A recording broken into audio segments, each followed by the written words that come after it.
he is now a major celebrity with lots of money. Okay, is that a good thing? No.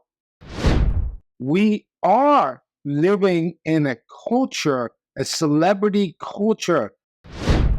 I am Dr. B, and today I will consider the recent interview when Sean Strickland was interviewed on Theo podcast and did kind of a deep dive on his history of trauma and mental health issues. I think this is really important and beneficial for all of us, not because he's a celebrity and not because any celebrity matters more than any other small people like us, but but because he is a celebrity, what he tells us we can utilize to be able to teach, inform, and gain some insight into some of these issues like trauma, PTSD, CPTSD, and what some of the issues are that we are all facing. Too, if Sean Strickland's listening, maybe he himself can gain some insight, awareness, understanding that will facilitate his future mental health and social health. Three, uh, gives us an opportunity to do that thing I always refer to. Look at these issues, mental health, substance abuse, and all disease in the greater social context and how everything is interrelated. And four, I want you to be aware in today's celebrity demagogue narcissistic culture, almost everyone is an icon, including the common individual looking for their 15 minutes of fame. I am going to use that iconic representation of Sean Strickland, and there's nothing being said that is bad about him. This is the bubble that we're in. Okay? So that is what is fed to us. And I'm going to use that. And so if I say something like, for example, my God, this guy needs to get a lot of therapy and help given X, Y, and Z. And the truth of the matter is that he is in heavy therapy and has a great social support. It doesn't matter because I'm not trying to evaluate Sean Strickland, the person, or make any kind of recommendations. If he benefits from it, great. More importantly, I would like the whole collective to gain an understanding of themselves, the mental health issues everyone's dealing with, and the impact from the celebrity culture that we are all plugged into. And if I can do that, I've done a good job. Let's move on. Let's get started. I want to get started by simply going through the interview because, wow, it's powerful. Okay, Okay, let's get started. I don't know why he went down this road. I don't know if he's this open about his past and trauma, but for whatever reason, during this interview, Sean Strickland decided to open up. And it seemed that the turning point where he was headed that way was when he started talking about, I was a white supremacist, okay? A pseudo white supremacist. And right there, you can start to see him get uncomfortable, okay? And he moves from there and he goes into third grade porn, and it just keep becoming more and more uncomfortable. All the while, the interviewer just isn't getting it, okay? He keeps redirecting or trying to minimize or ask other questions. And Sean Strickland's kind of sort of ignoring his cues, and the interviewer is not responding to his cues. Now, I don't want to be too hard on the interviewer, but this guy seems to be a professional interviewer, yet he doesn't seem to be catching any of the clues. And he even, Sean Strickland just somewhere between laughter, which you will see when people, and in his case, I think there's a lot of discomfort with himself, having some anxiety, some shame about starting to declare this stuff, but the interviewer is not getting it. And this kind of builds momentum. And he continues, third grade, his mother being threatened for his truancy, being homeschooled. I wasn't socialized. I was like a dog. For whatever reason, he's just reeling off and really coming clean. And you could tell he has a lot of discomfort about this, a lot of shame about this. And he keeps looking at the interviewer, maybe looking for approval of some sort. But in any case, this is a very uncomfortable man. It's interesting because he is this great physical champion and a fighter, right? And it shows you the gravity of crap like this, of trauma, of mental health issues, of how formation of the self, when it is affected by objects around us, parental figures, can destroy you. Okay. And no one can see, and people go along. Okay. Let's continue. So he continues. I think in middle school, he was put into continuation school. And that's what they call it. What I call it is the school district's method of getting paid until you age out. They're not doing anything for you, addressing your mental health or your educational issues. And as he's going through this, again, you can tell keeps looking up, and you could just tell. I've been in this situation so many times with so many different patients.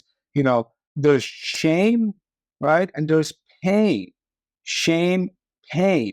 Okay, so he continues and he talks about high school, and eventually he gets onto, and there's this certain degree of a confessional apologetic for himself, right? Making amends maybe for himself, talking about, I don't hate gays. I have no racist issues. And he moves to ninth grade, the first time he trained, and he was, I guess, quote unquote, I got the shit kicked out of me. First time I felt happiness, okay?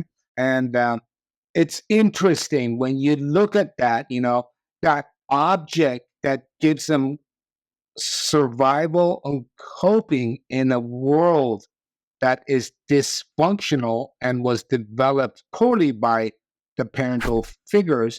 For him was physical violence and fighting and even getting hurt. Think about it. How many times have you heard an addict say the first time I felt normal was when I did heroin or meth or whatever it is? Usually it's with heroin. It's sort of an interesting parallel to make, but keep it in mind, okay? He continues, and this thing evolves, and it's kind of like building momentum. All along, the interviewer isn't catching on, okay? And then he goes on to give some more descriptions, and some of them I think were too intimate and detailed that he didn't need to go into, and I'll comment on that. But he's describing cockroaches on him, and then protecting his mom one evening by smashing a guitar on his dad's head, and then eventually it's heart wrenching to hear, holding his mom's leg all night to protect him and her, and having to go to school afterwards and be tired. And some of these things, when he describes his mom bailing his dad out after he cracked the thing over his head, there is some disappointment in there, right? He senses that, and who knows what's going on there with his mom, and he hasn't resolved that. But there's some disappointment in that. And then calling himself a cockroach, or earlier on calling himself a dog. This is a person that is struggling hard, it seems like, even at this time, and sense of self-worth may be non-existent, when someone would be describing themselves in that way. But there's something else. He also, he's dismissive, embarrassed, but honest, talking about a dildo or talking about his mom was probably cheating on his dad. Nobody needs to know those things. And when you see someone that's really trying to figure a way out, come to terms and be honest about events that happen, they actually don't have the tools to draw boundaries and lines for themselves.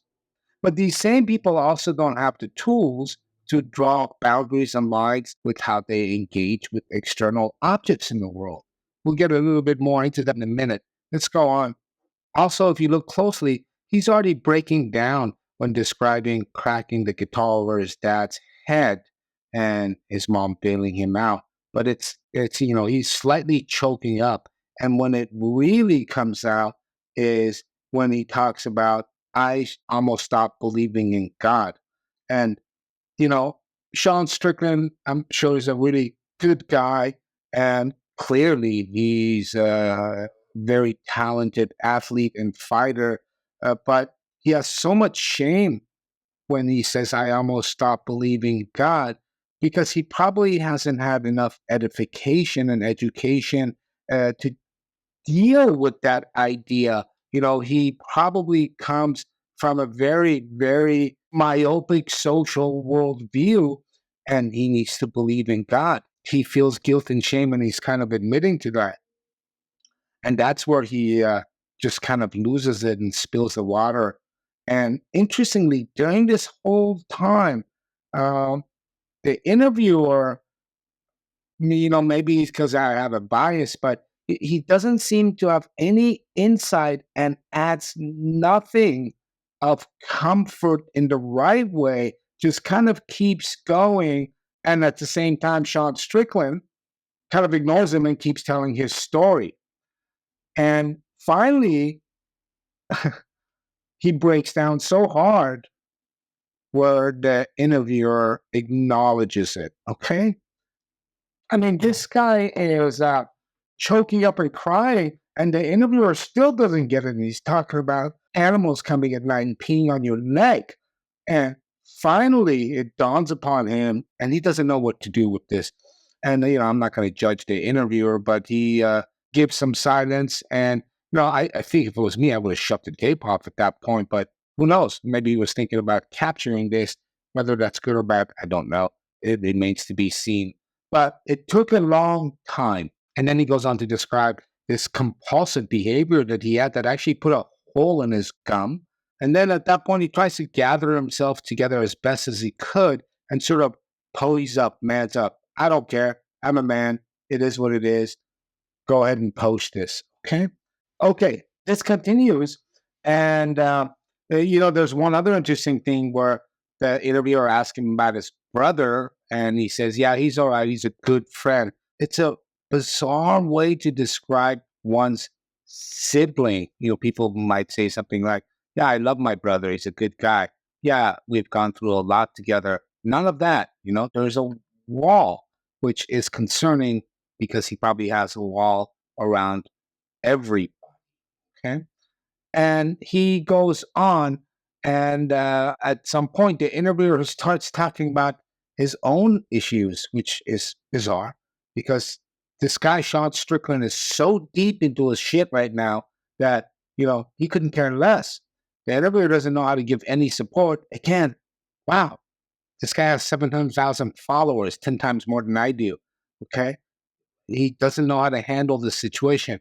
Then Sean Strickland gets into the concept of killing a man and violence and how he feels. Now, again, it's almost a naivete in terms of how honest he's being. And I don't think he's going to go kill a man. Okay. We certainly gives us an insight into what his coping mechanisms is, not drugs, since his dad did drugs and alcohol, but violence and fighting. Okay. But the fact that he says that in this way online, one of the biggest concerns I have for him is this. In the future, if he continues to do this, I hope he listens to this. Let's say, he is a celebrity, he is a figure, and let's say he's out somewhere and he is attacked or harassed or feels like his life is in some sort of a threatening situation. And in his defense, he ends up, God forbid, killing somebody. Okay. Which is possible. I mean, this is a dangerous dude because of his art, martial arts. A prosecutor would jump at these kinds of deep emotional, psychological confessions he's having. So, Sean, please stop doing that. And finally, he goes on to, again, sort of pony up, brush everything up, Life's good. I make lots of money now. Very telling and dangerous and almost foreshadowing for the future. Okay. One final thing I want to add regarding this first part of our discussion, which is the depth that he went into and the openness that he showed. Does he? If you guys know this, let me know. Has he done this before? And in public in this way? If he has, then he has. If he has not, I ask for whoever's out there close to him, please check up on this guy. Right? I don't know if he does get mental health, if he is seeing somebody, but it's a big turning point. Some sort of stressors may be going on if this is the first time where he's doing it on this guy's show who has no idea how to deal with it. Okay? What do we have here? 31-year-old male, severe history of trauma, not too much education, could have ended up in jail, could have taken a life of crime, could have been substance abuse. It wasn't because the object of his torment used drugs. He has very limited tools to cope with these manners. In addition, he is now a major celebrity with lots of money. Okay. Is that a good thing? No. Okay. Two, some people might want to say that it's so great that he found MMA sports, gives him an outlet, okay, and it saved his life. I disagree with that as well. Okay. So let's look at that second part. He's not using drugs, and that wasn't his coping mechanism because that was part of the person, the object that was tormenting him. He didn't end up in jail and found an opportunity to express his violence and release that dopamine to cope. Okay. He doesn't have much education and knowledge, and we are living in a culture, a celebrity culture, fantasy on top of fantasy on top of fantasy. And as we've seen, money and people that barely know themselves that surround him, there's generally not much help. Okay. And he'll continue to have to deal with anxiety, depression. Okay. And these are all possible things that he may be dealing with. Extremely low sense of self worth and cope with laughter, violence, and probably someone like this may have personality disorders that he is having very difficulty establishing meaningful long-term relationships. I don't suspect Dana White to be the savior of this poor kid. Okay. The very avenue of pursuit that we're all going to look at and say MMA is great, it's a sport, it saved them. The very sport itself is a byproduct of a culture and a society in decline, reaching the zenith, or rather, the lowest common denominator of our brain stem to celebrate because we've stopped finding meaning in our lives. Think about that. This in no way is an attack on the fighters or people that pursued this on the individual level, right? But it is an attack on the cultural, social institutions that we've created that sort of contribute to the mental health, substance abuse, and the decline of our way of life that used to be that was much more meaningful and productive.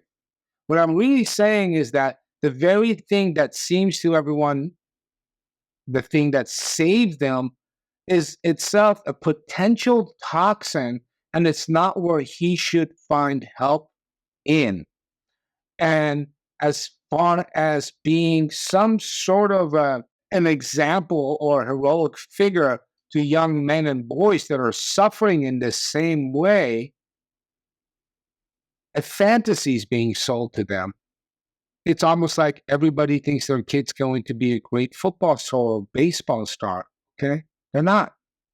And most people that pursue this road even have bigger problems. Why? This is a sport that has a technique and a maneuver called ground and pound. Okay. I'm not sure if we're in a gladiator stadium, but you know, this is what we celebrate. In that community, I don't think Sean is going to find the kind of help that he needs. Two, for the general public out there that's looking up to him, sure, he seems like he has innate intellectual ability. He also seems like a potentially a good guy, and he could use all of this to the advantage for himself and also give to people out there. But it's so difficult. What he needs to do is really understand that money and celebrity status are not even close going to fix his problem. Okay. Two, at some point, he'll have to stop fighting. What's he going to do then? He's at the age of 30. He's coped until now. Usually, if someone's coped this long, you will at some point see the declaration of this sort of previous trauma in one part of their life. I would hate for him to lose things that he has and he has built. So, in his personal case, I recommend, please, please go ask somebody that couldn't care less who you are and find the best therapist money can buy who also doesn't care who you are and start going to them weekly and work this crap out for the next 20 years. Okay? Two,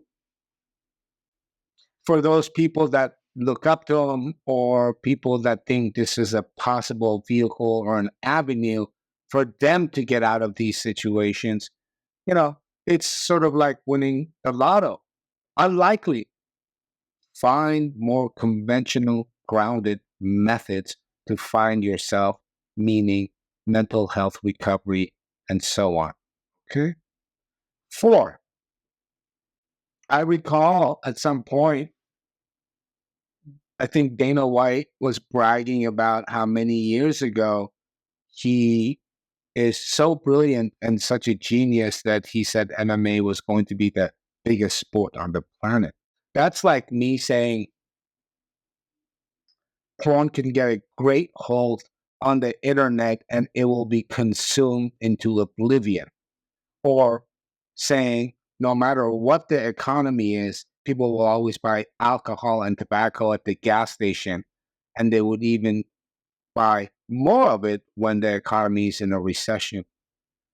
We're talking about a society, a collective that is becoming more and more and more disconnected from meaning and reality and authenticity and celebrating a corporate, promoted, fantastic, idealized sense of self reflected off the celebrities who don't even know themselves. And that's not where you find meaning or mental health recovery. So, all around, whether it's Sean Strickland seeing this or whether it's individuals out there seeing this, understand that this is a guy that it seems from that iconic representation that I saw is in potentially headed for a lot of trouble unless if he gets the right help. If you're a celebrity with a lot of money, it almost seems to me that you can spend the money, but doesn't mean you're going to get the right help. And things are always going to spill over somewhere, somehow, at some point. And he is also now the victim of the cocoon of celebrity culture and stardom that feeds into worsening mental health, that puts him at risk for future improvement and finding himself. I hope everyone got something from this. Maybe Sean Strickland will see it. I'd actually love to interview this guy. And I don't know. It almost seems that, the whole thing tears my heart up. As I watched it, it was just killing me. And how uncomfortable he was. And again, I don't know if this was the deepest he's ever gone. If it was, why this show? Why this time? Someone who knows him out there, reach out to him.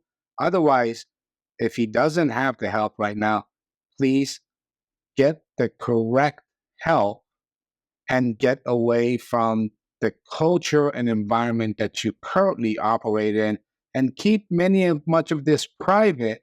And there's a difference between sharing your mental health issues with the public so you can educate and be a platform for recovery and taking away the stigma, versus revealing everything personal about yourself and putting yourself in harm's way. I'll stop there. Thank you very much. Don't forget to like and subscribe. I hope everyone got something out of this video. I'll see you guys soon. Peace.